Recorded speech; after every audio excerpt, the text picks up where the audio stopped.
Di antara permasalahan fikih kontemporer seputar pakaian dan perhiasan adalah hukum wanita memakai rambut palsu untuk perhiasan, untuk berhias, atau disebut dengan wig, yang dalam bahasa Arab disebut dengan al-barukah. Artinya sama, yaitu rambut palsu atau wig. Ini adalah salah satu instrumen yang digunakan oleh wanita, tujuannya untuk mendapatkan kecantikan lebih. Wig atau rambut palsu ini rambut buatan yang diciptakan oleh industri pembuat rambut palsu tadi, sehingga bentuknya menyerupai rambut yang nyata, rambut asli, lalu diletakkan di atas kepala. Di dalam Mausu'ah, ensiklopedi yang kita pelajari kali ini, hukumnya tidak disebutkan ada perselisihan ulama. Jadi hukumnya satu saja, yaitu diharamkan. Yahrumu ittikhadhu sya'ris sina'i. Diharamkan memakai rambut palsu. Yahrum. Hukumnya haram. Alasannya jelas, karena jadi ketika menyatakan suatu hukum harus disebutkan juga alasannya. Mereka mengemukakan alasan, yaitu karena rambut palsu atau wig tersebut dihukumi sebagaimana hukum waslu sya'ri al-manhi anu, menyambung rambut, dan itu dilarang dalam syariat Islam. Di antara penyebabnya yang lain adalah karena dalam rambut palsu tadi ada bentuk tasyabuh, menyerupai wanita non-muslim atau wanita yang fasiqah. Walaupun bentuknya macam-macam ya. Secara umum begitu. Kemudian juga terdapat bentuk tadlis, penipuan.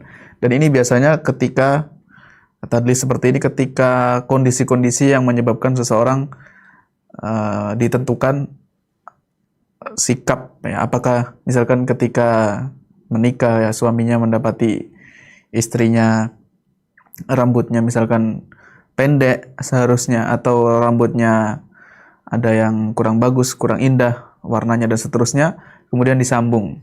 Nah, seperti ini ya, untuk berhias. Ketika tidak ada alasan-alasan ini, maka bisa dihilangkan. Tetapi ketika sudah dikatakan bahwa fi hukmi wasli sya'ril manhi anhu, ini agak sulit. Ya, makanya nanti akan kita lihat alasan-alasan yang lain yang diperjelas secara terperinci. Dan hukum haram ini mencakup laki-laki maupun wanita. Dilarang bagi wanita maupun laki-laki untuk memakai wig, rambut palsu. Karena alasannya adalah tadi waslu syar, dan itu dilarang, mencakup laki-laki maupun perempuan. Kemudian diperinci satu persatu alasan tersebut. Yang pertama, karena ini termasuk dilarang Rasulullah, dan asal dalam larangan, kalau kita merujuk kepada usul fikih, maka al-aslu fin nahyi at-tahrim. Hukum asal dalam larangan itu menunjukkan keharaman. Berdasarkan firman Allah Ta'ala, wa ma atakumur rasulu fakhuduhu wa ma nahakum anhu fantahu. Dan apa yang Rasul larang bagi kalian, apa yang Rasul larang untuk kalian, maka fantahu, tinggalkanlah. Wattaqullaha innallaha syadidul iqab. Tidak ada tawar-menawar untuk sesuatu yang diharamkan. Berdasarkan hadis yang diriwayatkan Abu Hurairah radhiyallahu anhu juga, Nabi SAW bersabda, "Ma nahaitukum anhu fajtanibuhu." Apa yang aku larang, maka jauhi, hindari secara mutlak. Wa ma amartukum, adapun apa yang aku perintahkan, maka lakukan mastata'tum, semampu kalian, semampunya. Sedangkan meninggalkan sesuatu tidak dikatakan mastata'tum. Hadis ini diriwayatkan Bukhari Muslim. Yang kedua, alasannya adalah karena itu penipuan. Zurun wa khida'un, penipuan. Yang ketiga, karena ini tasyabuh bil Yahud, tasyabuh dengan orang-orang Yahudi.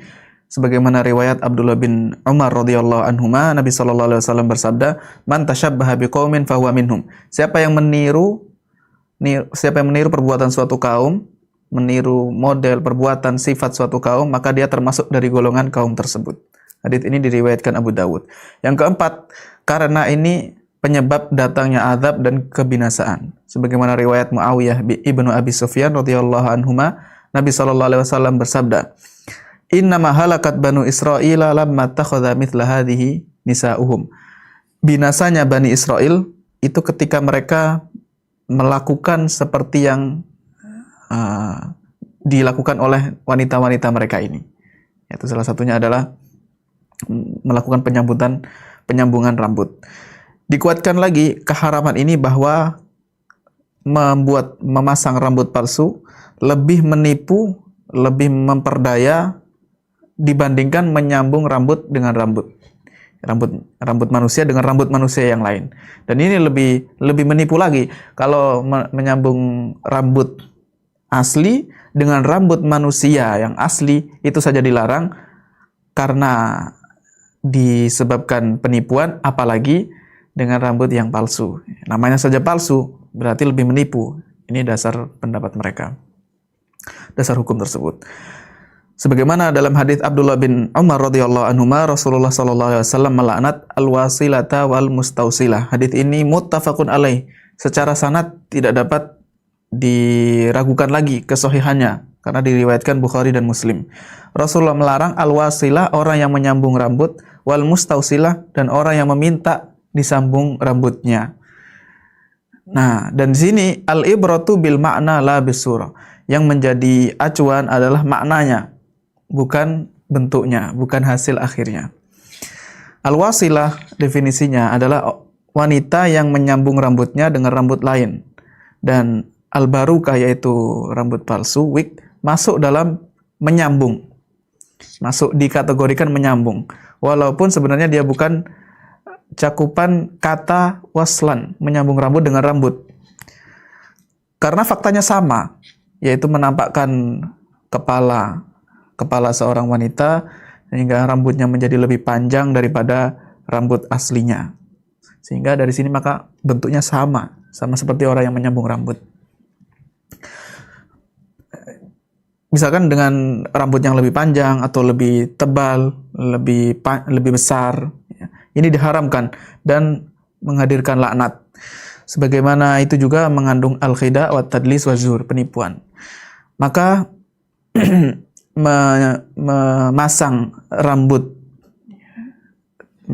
di kepala secara sempurna itu penipuan, lebih dalam penipuan ya, dibandingkan menyambung rambut manusia. Karena kalau rambut manusia kan masih asli masih asli, itu saja dilarang, apalagi rambut buatan.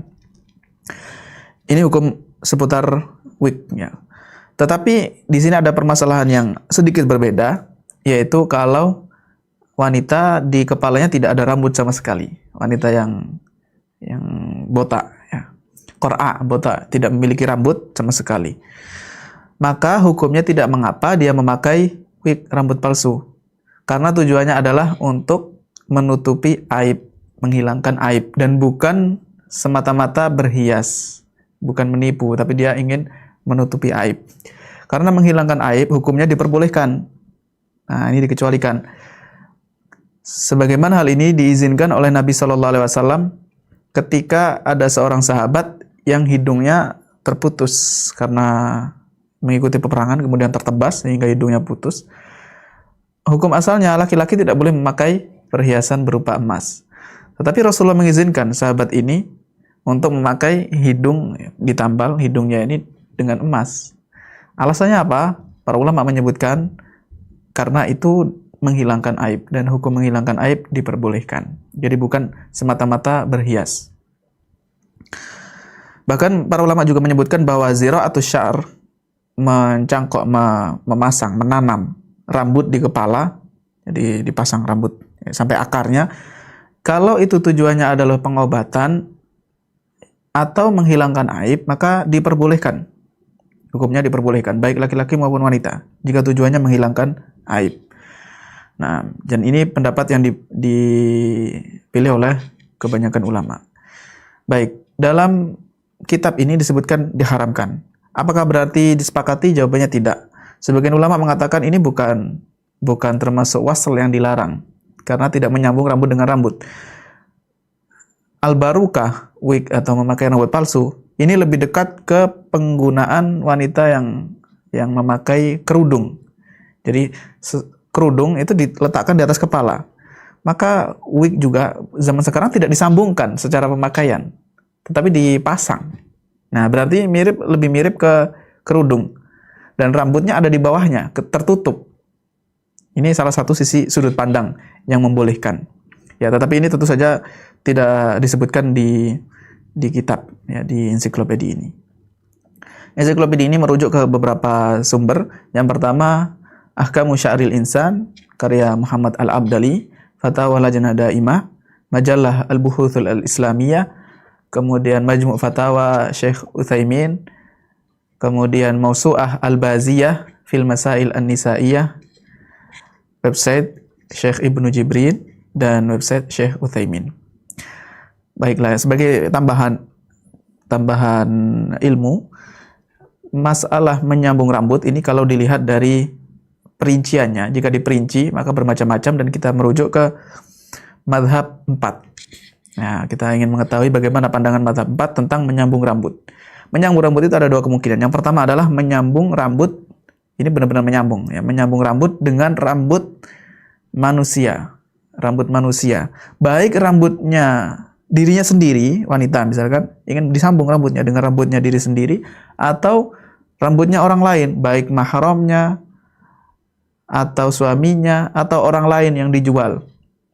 Maka seluruh pendapat 4 madhab melarang, mengharamkan. Hanabilah, Malikiyah, Syafi'iyah, Hanafiyah, semuanya sepakat bahwa itu diharamkan. Jenis yang kedua, disambung rambut ini tapi bukan dengan rambut manusia, ya, dengan bahan-bahan yang lain,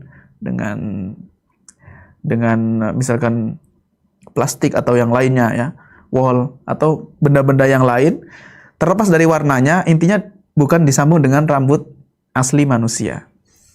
Maka di sini banyak sekali perbedaan pendapat, ya, berdasarkan perincian masing-masing mazhab 4.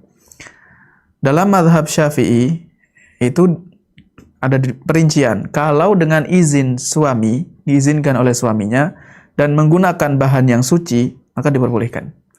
Tetapi kalau menggunakan bahan yang najis, misalkan bulunya babi atau anjing, maka najis, berarti tidak diperbolehkan walaupun dengan izin suami. Nah, dan dengan izin suami ini menurut Hanafiyah juga diperbolehkan. Hanafiyah malah berpendapat jika sambungan tadi bukan dengan rambut asli, maka diperbolehkan baik dengan izin suami maupun tanpa izin suami. Mazhab Malikiyah dan Hanabilah, maka menyambung rambut dengan rambut selain manusia itu tidak diperbolehkan baik dengan izin suami maupun tidak izin suami. Hanya saja Hanabilah membolehkan kalau itu ada hajah, ada kebutuhan, misalkan pengobatan atau karena menghilangkan aib, maka diperbolehkan. Adapun Malikiyah, maka mereka mengatakan jika disambung maka hukumnya semuanya tidak boleh. Ya. Hanya saja yang diperbolehkan adalah wad'us syar, memasang, bukan menyambung, tapi meletakkan. Ini sebagian Malikiyah mengatakan boleh. Karena yang dilarang dalam hadis adalah al-wasl, al-wasilah, wanita yang menyambung. Tapi kalau diletakkan, seperti memasang kerudung, memasang jilbab, maka diperbolehkan. Ini sebagaimana penjelasan An-Nafrawi, salah satu ulama dari kalangan Malikiyah. Nah, ini tambahan informasi seputar waslus syar.